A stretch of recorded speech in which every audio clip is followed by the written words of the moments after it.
digno de toda alabanza y de todo honor. Pueden sentarse, bienvenidos todos. Nos gozamos esta preciosa mañana de estar congregados, de poder juntos adorar al Señor. Bienvenidos todos, nos gozamos. Quiero también decirles que estuve hablando con mi hermana Lucía y me había comentado que su familia está enferma del COVID. Vamos a orar, ¿qué les parece? ¿Sí? Oramos al Señor. Padre, en el nombre de Jesús, en este momento nos unimos a favor de la vida de Luchi, Señor, y su familia. Oramos por Alberto, para que tú, Señor, lo fortalezcas, por sus hijos. Oramos para que seas tú, Señor, trayendo la salud por medio del poder de tu Espíritu Santo.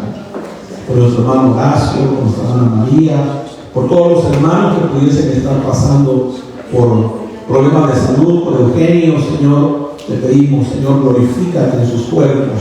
Tú tienes el poder para sanar, Señor, los cuerpos de tus hijos, en el nombre de Cristo Jesús. Amén y amén. Gloria a Dios. Bien, bueno, vamos a compartir la palabra del Señor. Quiero dar la bienvenida también a Richard, ¿verdad? Ustedes saben que Richard es mi yerno. ¿Quiénes conocen a Richard? Y ya me va a hacer abuelo también. Amén. Así que estoy muy contento porque voy a tener mi primera nieta, ¿verdad? Camila se va a llamar, Camila. Bien, vamos a compartir la palabra del Señor. Hoy quisiera con ustedes poder hablarles acerca del porqué del propósito de Dios. Del porqué del propósito de Dios. ¿Qué fue lo que llevó a Dios a llevar a cabo su propósito, su plan, que Él determinó desde antes de la fundación del mundo? Ya hemos estado hablando acerca del propósito de Dios y hemos estado hablando que Dios desarrolló todo un plan antes de la fundación del mundo y que en ese plan y ese propósito del Señor era que su Hijo tuviese la preeminencia en todo, que en él agrupar, reunir todas las cosas, y dentro de ese propósito de Dios el fin era tener una familia que tuviese la imagen y semejanza de su Hijo. Ahora, una de las preguntas, si alguien pudiera preguntarle a Dios ¿por qué quiso llevar a cabo este propósito?, ¿cuál sería su respuesta? Y creo que la respuesta a esta pregunta del por qué Dios determinó llevar a cabo su propósito es por su amor y por su gloria. Diga, por su amor y por su gloria. Para mí estas dos palabras son como la clave, ¿verdad?, del por qué Dios desarrolla este plan, este propósito de crear una familia que tuviese la imagen y semejanza de su Hijo, que tuviese el carácter y la semejanza de su Hijo Jesucristo.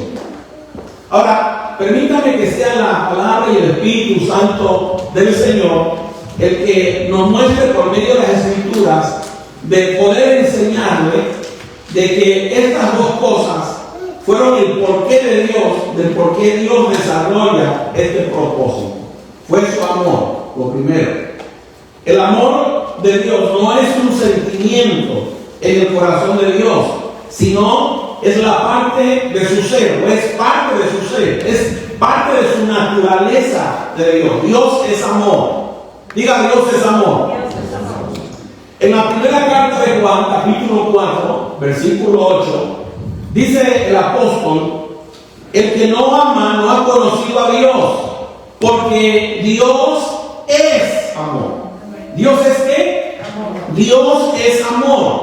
¿Ve? Dios es amor. Entonces, es la parte de su construcción de Dios. Dios está, ¿verdad?, conformado. Dios es amor. Dios es amor. Y puesto que Dios es amor, siempre quiere compartirse, siempre quiere darse, siempre quiere entregarse. En las Escrituras tú vas a encontrar que Dios el Padre tenía una relación con su Hijo de amor. ¿Tenía una relación de qué? Una relación de amor desde la eternidad con su Hijo. Ustedes conocen o han escuchado de que Dios antes de la fundación del mundo ya existía. Padre, Hijo y Espíritu Santo siempre han existido. Antes de que creara el universo, antes de que creara el cielo y la tierra y todas las cosas que hay en ella, Dios ya existía. Y Dios existía con su Hijo desde la eternidad. Y esa relación era una relación de amor. Y dice la palabra del Señor que todo lo que Dios crea, lo crea por amor. Lo crea por amor. El Señor Jesús dice en la Escritura que el Padre desde antes de la fundación del mundo lo amó a Él. Miren lo que dice el Evangelio según San Juan, capítulo 17, versículo 24. Entonces, cuando estoy diciendo que Dios es amor y que esa relación la cual tenía con su Hijo era de amor, y que cuando Dios pensó en ese plan, en ese propósito, lo que lo movió a llevar a cabo era el amor que él tenía por su Hijo. Él quería que ese Hijo se reprodujese en otros hijos y que esa familia que iba a tener el prototipo de su Hijo fuese conforme a la imagen y semejanza de su Hijo. Y esa es la razón del por qué Dios crea todas las cosas. Las crea para llevar a cabo su propósito.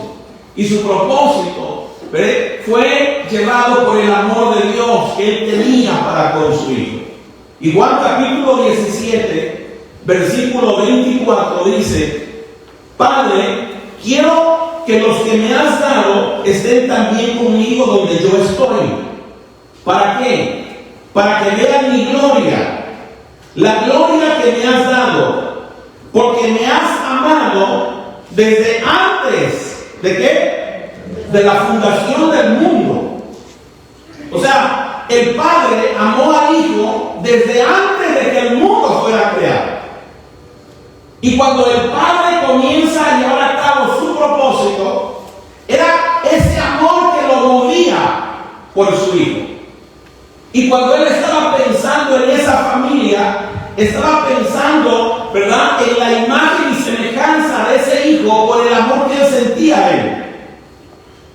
Juan capítulo 3, versículo 35. Permítame seguir enseñándole la importancia de lo que llevó a Dios a llevar a cabo este propósito. Fue el amor que Él tuvo por el Hijo. Capítulo 3, verso 35 dice: el Padre ama a ¿quién? Ama al Hijo y ha entregado todas las cosas. ¿Cuántas cosas? Todas las cosas en su mano. Todas las cosas le pertenecen a ¿quién? Al Hijo. ¿Ve? Y le pertenecen porque Dios el Padre lo amó a su Hijo. Entonces, capítulo 5, verso 20 del Evangelio de San Juan. Capítulo 5, verso 20.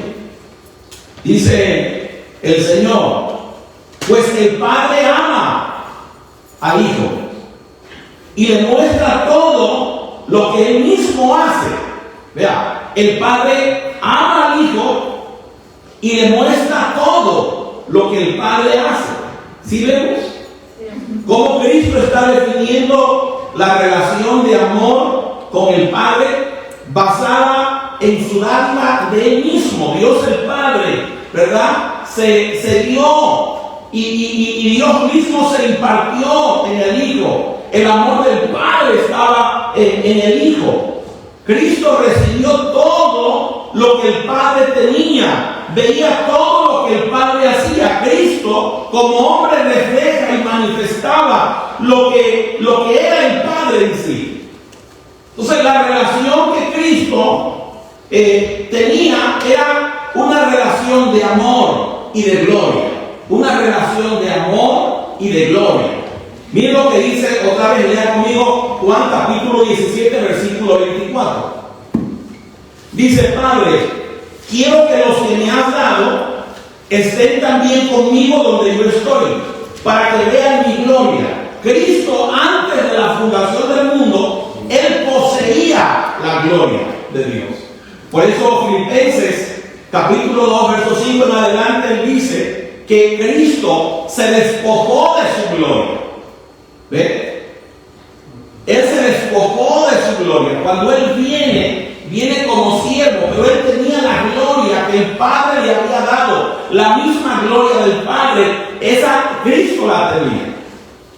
Y aquí el Señor está diciendo: porque para que vean mi gloria, la gloria que me has dado, porque me has amado desde antes de la fundación del mundo. Entonces Cristo tuvo el amor del Padre desde antes de la fundación del mundo, y Cristo tuvo también la gloria del Padre. ¿Ven? Ahora, cuando Él viene, Él se despoja de esa gloria. Y Él viene como hombre. Él viene como siervo a servirnos. El apóstol Pablo dice que esa sea nuestra mentalidad de nosotros, ¿verdad? Que aunque somos hijos, pero tengamos una mentalidad de siervos. Que nosotros seamos, ¿verdad?, parecidos a Cristo en ese sentido. Ahora, es muy importante que nosotros podamos ver que la gloria, ¿verdad?, de Cristo que Él tenía, y cuando Él viene a la tierra, Él lo que hace es glorificar al Padre aquí en la tierra. Capítulo 17 de Juan, versículo 4. Por favor, deje que la palabra del Señor nos hable en este día. Juan capítulo 17, verso 4. Dice: yo te glorifiqué en la tierra.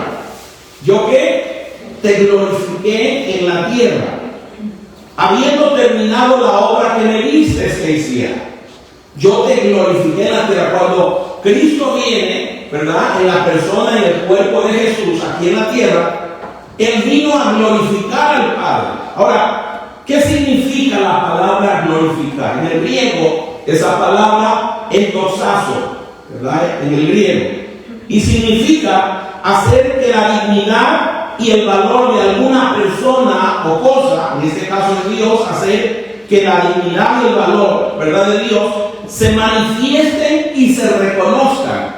Cuando Cristo vino a la tierra, Él vino a hacer que la dignidad y el valor del Padre se manifestase y se reconociese. Por eso cuando Felipe le pregunta y le dice al Señor: Señor, muéstranos al Padre y nos basta. Queremos ver al Padre, Señor, y eso es suficiente, solamente muéstranos. ¿Y qué le dijo Jesús? Jesús le dijo: Felipe, tanto tiempo hace que estoy con vosotros y no me has conocido. ¿No crees que yo estoy en el Padre y el Padre en mí? Cree por las obras que yo hago. Y cuando el Señor Jesús caminó en esta tierra, Él glorificó al Padre. ¿Ve? Él magnificó al Padre. En ese cuerpo humano, ahí habitaba Cristo, ahí estaba la gloria de Dios, ¿ve? Ahí estaba derramado el amor de Dios. Y cuando Cristo estaba, Él estaba expresando, glorificando realmente al Señor a través de sus obras. ¿A través de qué? A través de sus obras. Juan capítulo 13, versículo 31. Mira lo que dice. Entonces cuando salió Jesús dijo: ahora es glorificado el Hijo del Hombre y Dios es glorificado en Él. Dios es glorificado en Él. Entonces, en Jesús era como un receptáculo, ¿verdad?, como una vasija, donde allí estaba la gloria de Dios. Y cuando Él obraba, realmente era la misma gloria del Señor obrando, ¿verdad?, en ese cuerpo. Y eso es muy importante que nosotros lo tengamos siempre en mente. Que nosotros entendamos que Cristo, como Hijo del Hombre, recibía del Padre, ¿ve?, y que Él era un contenedor de todo lo que el Padre tenía. Lo tenía Cristo. Por eso el apóstol Pablo dice: si yo tuviese aquí muchos vasos, ¿verdad?, diferentes vasos, y tengo una botella de agua, y el agua está llena hasta arriba, y yo comienzo a derramar esa agua en todos los vasos, todos los vasos tienen la misma agua que estaba en esta botella, ¿cierto? Bueno, esta botella representa realmente lo que es el pleroma de Dios, lo que Dios tiene. Por ejemplo, vean conmigo este texto, por favor, para poder entender la ilustración. Colosenses 2, versículo 9. Mira lo que Pablo dice. Porque en Él habita. ¿En quién es Él? Cristo. Dice, porque en Él habita corporalmente toda la plenitud de la deidad. ¿Qué es lo que está diciendo el apóstol Pablo? Bueno, que en Cristo, ¿ves?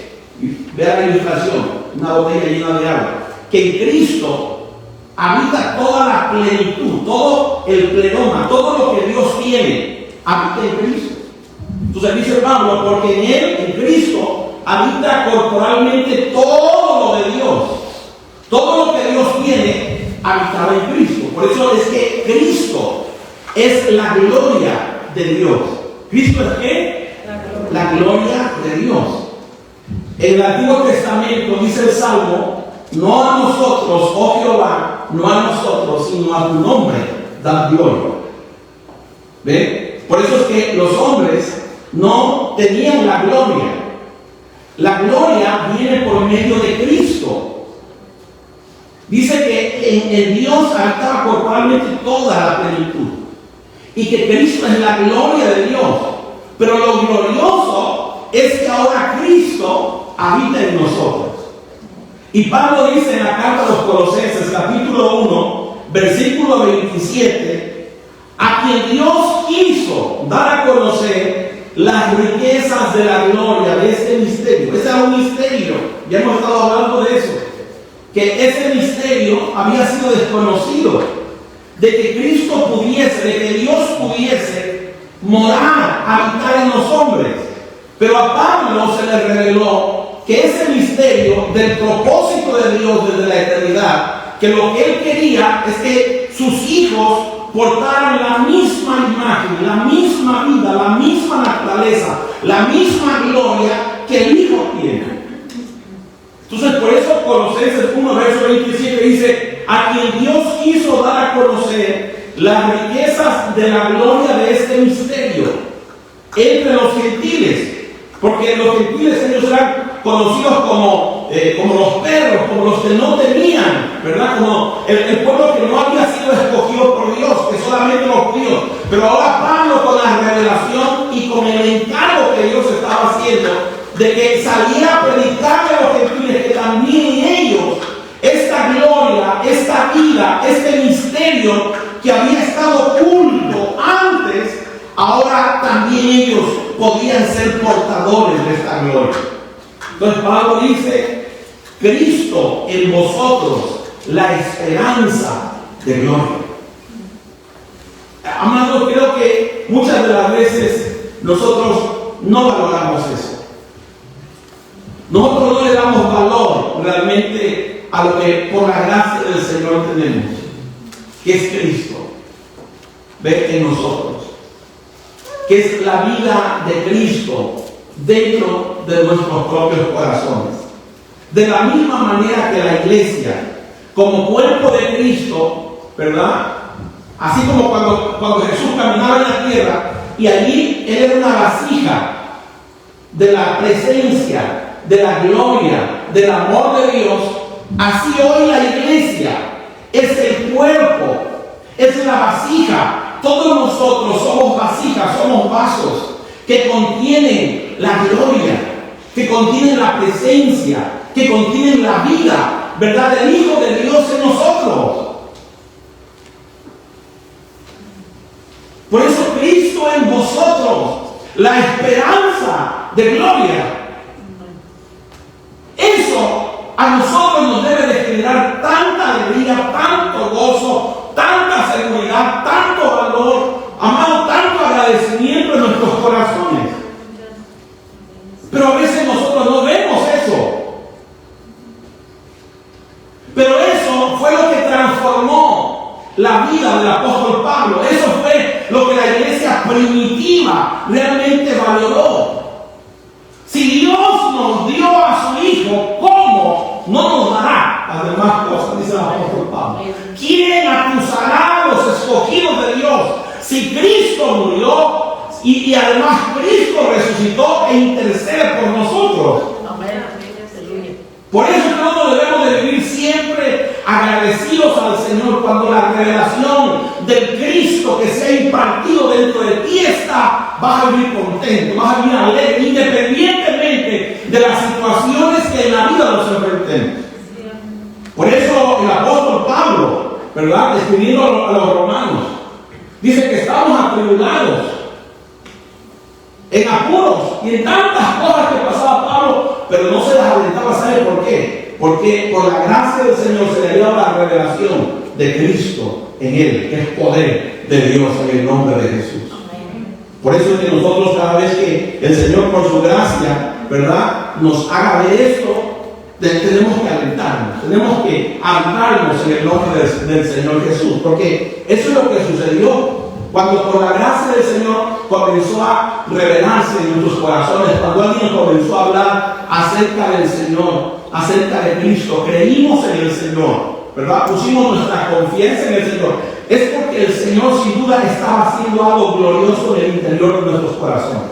Mira lo que dice el apóstol Pablo, primera carta de Corintios capítulo 6, verso 17. ¿Qué es lo que sucede? Dice: pero el que se une al Señor, un espíritu es con quién, es con Él. Vea, esto es lo glorioso de ahora. Cuando Jesús caminó en la tierra, allí estaba el Espíritu de Dios, ¿verdad? En Él habitaba Dios. Y Él caminaba, y sanaba, y hacía milagros, ¿cierto? Todo eso es parte del Antiguo Testamento todavía, porque el Nuevo Testamento comienza, o el Nuevo Pacto comienza cuando Cristo muere y resucita. Y Dios lo único que nos hace ver por medio de sombras es de lo poderoso que es Dios. Si Él hizo esos milagros, esas sanidades, ¿verdad?, en los cuerpos externos, ahora que estamos en esta realidad espiritual de Cristo en nosotros, ¿qué no es capaz de hacer el Señor en el interior del corazón? Bueno, decirle que a usted lo resucitó cuando estaba muerto en sus delitos y pecados. Pablo dice que nosotros estábamos muertos en nuestros delitos y pecados. ¿En dónde? En nuestra vida espiritual. Nosotros teníamos el discernimiento para poder entender a Dios. Pero cuando Dios por su gracia nos da vida en el interior, es que comenzamos a comprender las cosas espirituales. ¿Ve? Ese es un milagro, el milagro más grande. No es que los milagros que el Señor hizo no son gloriosos, claro que sí. Pero el milagro más grande que el Señor hace es poder resucitar a una persona que está muerta espiritualmente y le da vida, ¿ve?, en su interior de su corazón. Y que ahora comienza a comprender que Dios habita dentro de él, que el Espíritu del Señor habita dentro de él, que el amor de Dios ha sido derramado en su corazón. Eso comienza con algo muy pequeño, ¿ve?, como una luz pequeña, como una semilla pequeña que se comienza a levantar. Y eso es un proceso, ¿verdad?, donde Dios comienza a desarrollar esa fe de Él en nosotros, comienza a desarrollar ese amor de Él en nosotros, comienza a desarrollar esa convicción, esa confianza de Él en nosotros cada día más. ¿Ve? Pero esa es la obra del Espíritu Santo en el interior de nuestros corazones. Por eso es que cuando usted entiende por la palabra, el Espíritu Santo del Señor le hace entender que ahora el amor de Dios le habita a usted. Porque si Dios es amor y Dios se impartió en usted, el Espíritu del Señor se hizo uno con el suyo. Usted tiene el amor del Señor. ¿Ve? Nosotros somos la gloria de Dios. ¿Ve? Lo que pasa es que nos vemos tanto las cosas externas, pero en nosotros habita la gloria del Señor. Y el deseo de nosotros es que Dios, así como Cristo glorificaba al Padre, es que Dios por medio de nosotros, Él sea glorificado. Que Cristo sea glorificado. Porque ese fue el propósito original de Dios. Ese fue el deseo del Padre desde antes de la fundación del mundo. Y eso es muy importante que lo tengamos en mente. Dios a lo largo de toda la Biblia ha hablado a través de cuadros, a través de sombras, a través de figuras, a través de profecías, acerca de ese propósito eterno. Permítanme solamente darle 3 ilustraciones. La primera se encuentra en el libro de Génesis. El libro de Génesis nos habla a través de un cuadro, ¿verdad? Que fue una realidad en el Génesis, pero que Dios por medio de ese cuadro nos estaba hablando a nosotros en la iglesia de lo que Dios quería hacer, ¿verdad? Con nosotros en la iglesia. Entonces dice en Génesis capítulo 2, después de que Dios, ¿verdad?, diseña al hombre, capítulo 1, versos 26 y 27, Dios lo diseña. Dice Dios, hagamos al hombre a nuestra imagen y conforme a nuestra semejanza, y señoree en los peces del mar. Y creó Dios al hombre y a la mujer, varón y hembra los creó, dice, ¿no? En el capítulo Dios va a la acción. Y dice el capítulo 2, verso 7, entonces Jehová Dios formó al hombre ¿de dónde?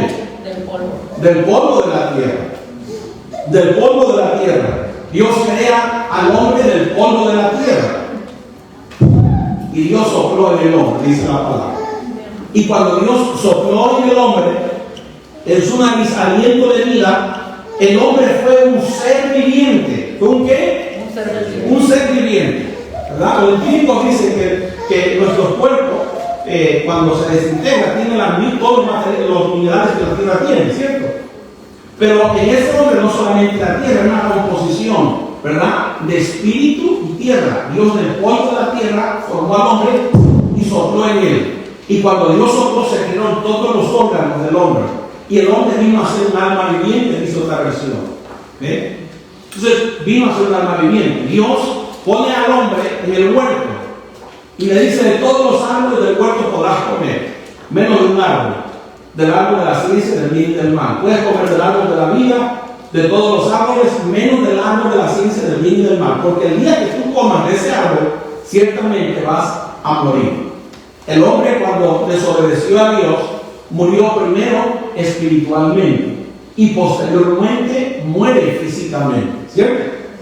Entonces esas fueron las advertencias que Dios le dio. Ya sabemos que el hombre desobedeció, pero el diseño de Dios era ¿ve? Llevar a cabo su plan por medio de un hombre, diga, de un hombre, De un hombre y de una mujer. Entonces mira lo que dice el versículo 20, capítulo 2, verso 20. Ustedes conocen, dice: y puso a dar nombre a toda bestia y ave de los cielos y a todo ganado del campo, mas para Adán no se halló ayuda idónea para él. De entre todos los animales no se halló ayuda idónea para Adán. Si usted sigue estudiando el Génesis, se va a dar cuenta que todas las especies eran de acuerdo según su género, ¿cierto? Entonces, entre los animales no era el mismo género de Adán.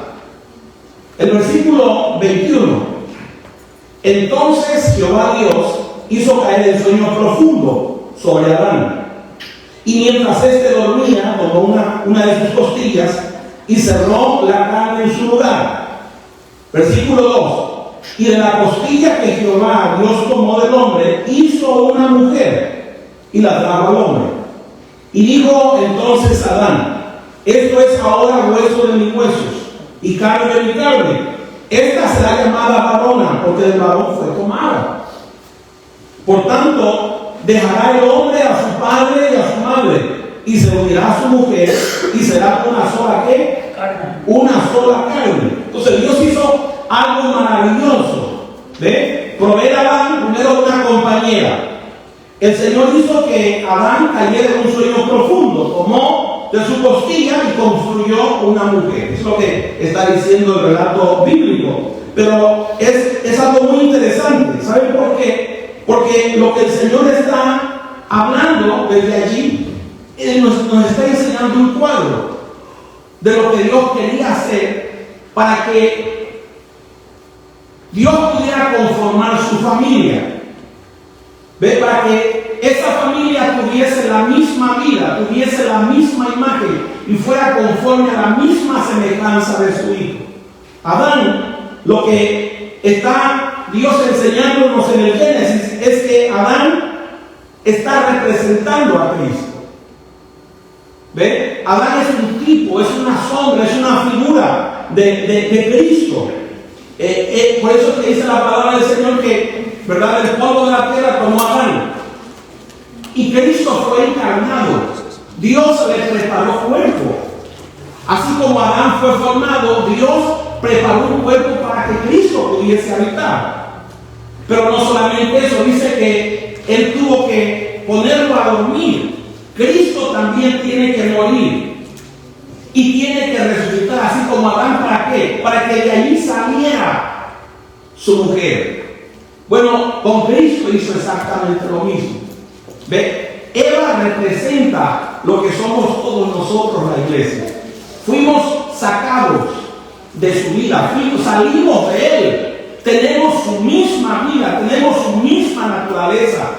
Dios no puede llevar a cabo su propósito si no es por medio de su iglesia y por medio de la vida de Cristo. La iglesia nace de Cristo, tiene la vida de Cristo, tiene la imagen de Cristo. Y el plan de Dios es que su Hijo sea glorificado. ¿Y cómo su Hijo es glorificado? Cuando todos nosotros poseemos su misma vida, su misma naturaleza. Entonces el apóstol Pablo dice por la revelación del Espíritu Santo en la carta a los Efesios. Miren lo que dice Pablo. Dice, porque somos miembros de su cuerpo. 5:30 de Efesios. Porque somos miembros de su cuerpo, de su carne y de sus huesos. Vean. Por esto dejará el hombre a su padre y a su madre y se unirá a su mujer, y los dos serán una sola carne. Pablo está tomando los mismos textos que tomé. Y el verso 32 dice, grande es este misterio. Pero yo me refiero a Cristo, ¿y quién? Y la iglesia. Entonces lo que Pablo está diciendo, ¿verdad?, que Adán representaba a Cristo y Eva representaba a la iglesia. Y que Dios ya nos estaba desde el Antiguo Testamento hablando, y Dios le reveló este misterio de cómo Dios iba a llevar a cabo su propósito. Por eso es que es muy importante, escúchenme, el propósito de Dios no se puede llevar a cabo por la religión. No se puede llevar a cabo, ¿por qué? Por la religión. ¿Qué es la religión? Pues la religión tiene que ver con solamente prácticas religiosas, pero no tiene que ver con la vida. Por eso que el propósito de Dios solamente se lleva a cabo con aquellos que nacen de Cristo, que poseen la misma vida de Cristo, que tienen la misma imagen de Cristo. De lo contrario, pueden ser reuniones extraordinarias, pueden hacer muchas cosas extraordinarias que gusten a la carne, que sepan bien a los ojos naturales, que agraden a nuestra complacencia humana, pero si no tienen la vida del Señor, no importa cuán agradable pueda ser. ¿Ve? Solamente el propósito de Dios se lleva a cabo en aquellos que portan la vida, la naturaleza divina de su Hijo. ¿Me está entendiendo? Por eso nunca menosprecie grupos pequeños. Si tienen la vida del Señor, allí el propósito de Dios se está llevando a cabo. Nunca sea impresionada por cantidad de gente. Nunca sea impresionado por edificios. Nunca sea impresionado por cosas externas. ¿Ve? Vea cuando realmente la vida de Dios está obrando en los corazones, inclusive nosotros mismos. ¿Ve? Que no nos impresione lo que nosotros podamos hacer, sino lo que Cristo está haciendo en el interior de nuestro propio corazón. Entonces usted puede ver cómo Dios desde el Antiguo Testamento nos estaba enseñando cómo se iba a desarrollar a cabo su propósito. Era por esa misma vida de Cristo, ¿ve?, de la cual la iglesia nace, la cual la iglesia aporta en el nombre del Señor. Veamos otro cuadro más, otra ilustración más. Isaías capítulo 55. Esta es una profecía acerca de Cristo y el propósito que Dios tenía en mente. Miren lo que dice este texto. Isaías 55, versículo 10 y versículo 11. Dice, porque como desciende de los cielos la lluvia. ¿Qué desciende? La lluvia y la nieve, y no vuelve allá, sino que riega la tierra y haciéndola producir, y germina dando semilla al sembrador y pan al que come. Así será mi palabra que sale de mi boca, no volverá a mí vacía sin haber realizado lo que deseo, y logro el propósito, y logrado el propósito para el cual la envié. Oiga bien, oiga lo que está diciendo. A ver, vamos a hacer las preguntas al texto, ¿verdad? Siempre cuando leo un texto, hagan las preguntas y el texto mismo le dice. La Biblia se interpreta con la misma palabra, ¿no? ¿De dónde viene la lluvia? Del cielo, ¿verdad? Del cielo. ¿De dónde vino Cristo? Del cielo, del Padre salió, ¿no? ¿Ve? De arriba, del Padre. ¿Qué hace la lluvia cuando cae en la tierra? Vea el texto. Dice que la riega, ¿verdad? Dice que la hace producir, la hace germinar. Eso dice el texto. ¿Ve? Eso es lo que dice el texto, que la riega, la hace producir, la hace germinar, dándole semilla al sembrador y pan para comer. ¿Cierto? Eso dice el texto. Bueno, luego sigue diciendo el mismo texto, que así mismo, como hace esa lluvia, ¿verdad? Que riega la tierra, que hace que germine, que hace que produzca, así mismo hace la palabra que salió de la boca de Dios. Ahora escúchenme, por favor. Siempre ese texto, ¿verdad? Lo compartimos, siempre hablamos que es la palabra, las letras que a veces se comparten en las personas. Pero realmente aquí está hablando de la palabra viva, que es Cristo. ¿Por qué? ¿Por qué yo le digo que es la palabra viva? Porque mira lo que dice el texto, así será mi palabra. Cristo es la palabra. Juan capítulo 1, versículo 1, dice que en el principio era la palabra. Otra versión dice el verbo, ¿verdad? Y la palabra estaba con Dios, y la palabra era Dios. Esa palabra estaba en el seno del Padre, estaba en comunión íntima con el Padre. Cristo habitaba con el Padre. Isaías proféticamente lo que está hablando es acerca de Cristo, que así como la lluvia viene y produce, hace germinar, da fruto, así mismo Cristo, cuando saliese del Padre y viniese a la tierra, ¿ve? Y comenzara a obrar en cada uno de nosotros, iba a llevar fruto.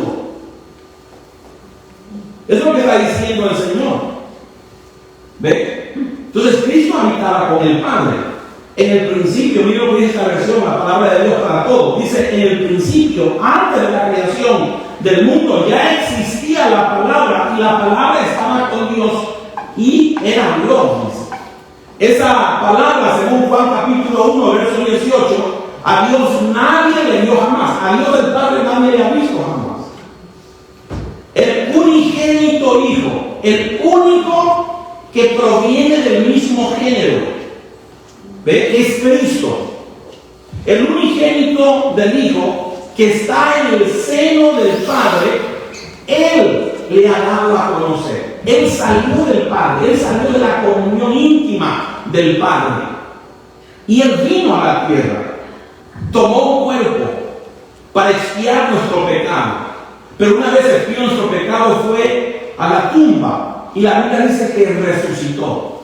Y que ahora ese grano era necesario que cayera. ¿Para qué? Para que pudiera llevar mucho ¿qué?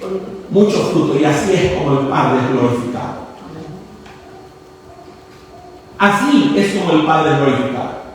Cuando Cristo hace la obra del Padre, Él glorifica al Padre. ¿Llevando qué? Llevando muchos hijos a su gloria, dice la palabra del Señor. Entonces, ¿cómo es que nosotros glorificamos al Padre?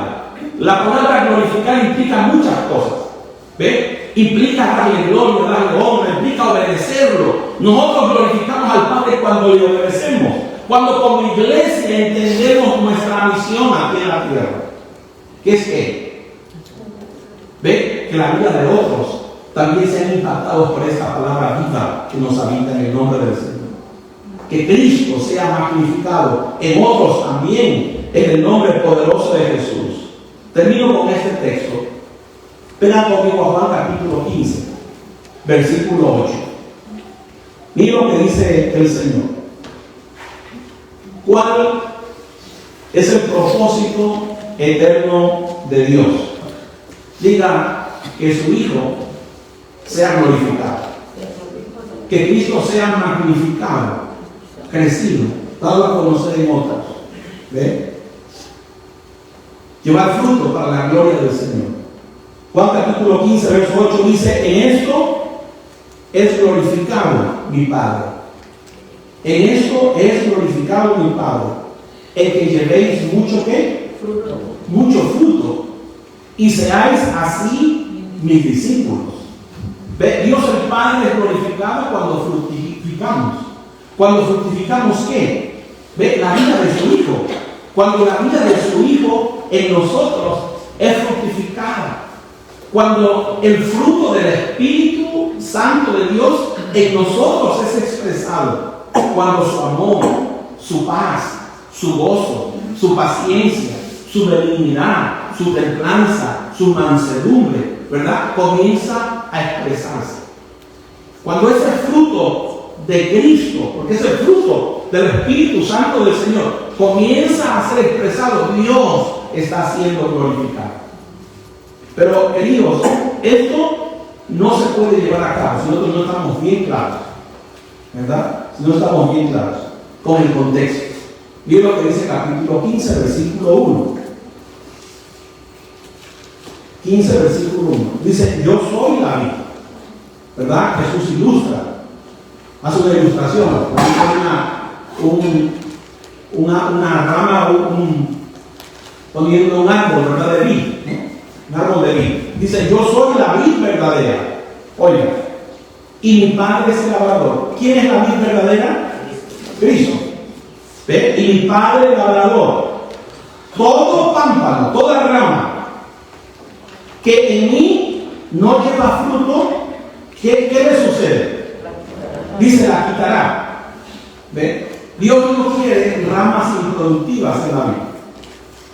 Toda rama que en mí no lleva fruto, la quitará. Y todo aquel que lleva fruto, lo limpiará, o sea, hará una poda. Y por eso es que muchas de las veces nosotros, como hijos de Dios, que estamos conectados a la vida, usted comienza a ver que el Señor comienza a hacer poda, ¿verdad? Le empieza a quitar ciertas cosas.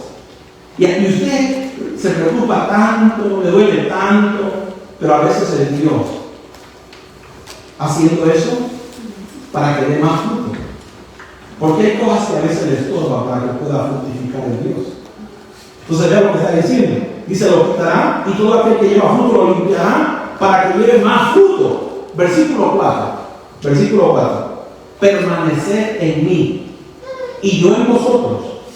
Como el pámpano no puede llevar fruto por sí, o sea, nosotros no podemos llevar el fruto de Dios.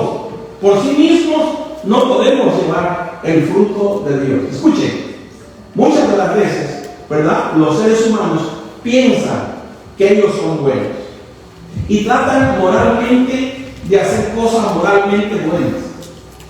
¿Ve? Y en su fuerza piensan que están agradando a Dios, pero honestamente el hombre sin Dios no puede llevar el fruto de Dios.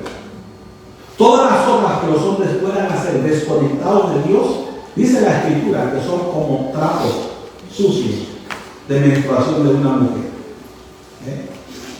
Entonces, la única forma de cómo podemos llevar el fruto de Dios es si la vida está en nosotros y nosotros estamos en la vida. Permanecer en mí, yo en vosotros, como el pámpano no puede llevar fruto por sí mismo si no permanece en la vid. Así tampoco vosotros no permanecéis en mí. Yo soy la vid, vosotros las ramas. El que permanece en mí y yo en él, este lleva mucho fruto. Por eso, mire, no importa la doctrina que usted pueda tener. Si usted no entiende esto, es muy posible que muchas de las veces se pueda equivocar. No importa, ahorita como viva yo, ¿verdad? Todo modo, yo estoy en la gracia del Señor, pero si no estás conectado a la vida, ¿verdad? Si no estás conectado en la vida y la vida no está en ti, no importa tu creencia, por muy estructurada que puedas tener, te puedes llevar un chasco tarde que temprano, ¿verdad? Porque mira lo que dice: yo soy la vid y vosotros los pámpanos, el que permanece en mí y yo en él, este lleva mucho fruto, porque separados de mí, nada podéis hacer. El que en mí no permanece será echado fuera como pámpano y se secará. Y los recogen y los echan en el fuego y arde. Entonces, que nosotros no seamos de esas ramas improductivas, sin fruto. No, que nosotros podamos ser esas ramas que están conectadas a la vida. Dios está hablando a través de una figura del lenguaje, ¿verdad? De lo mismo. En la Escritura usted va a encontrar muchos ejemplos de lo mismo, hablando del propósito del Señor, que Él quiere la glorificación de su Hijo. Él quiere la magnificación de su Hijo, de la vida de su Hijo en otros, en el nombre del Señor. En nuestro caso, Él quiere que nosotros podamos dar fruto, que podamos dar el fruto de su Espíritu en nuestros propios corazones, en el nombre de Jesús. Póngase sobre sus pies, por favor. Padre, muchas gracias. Vamos, levante un momento su corazón al Señor.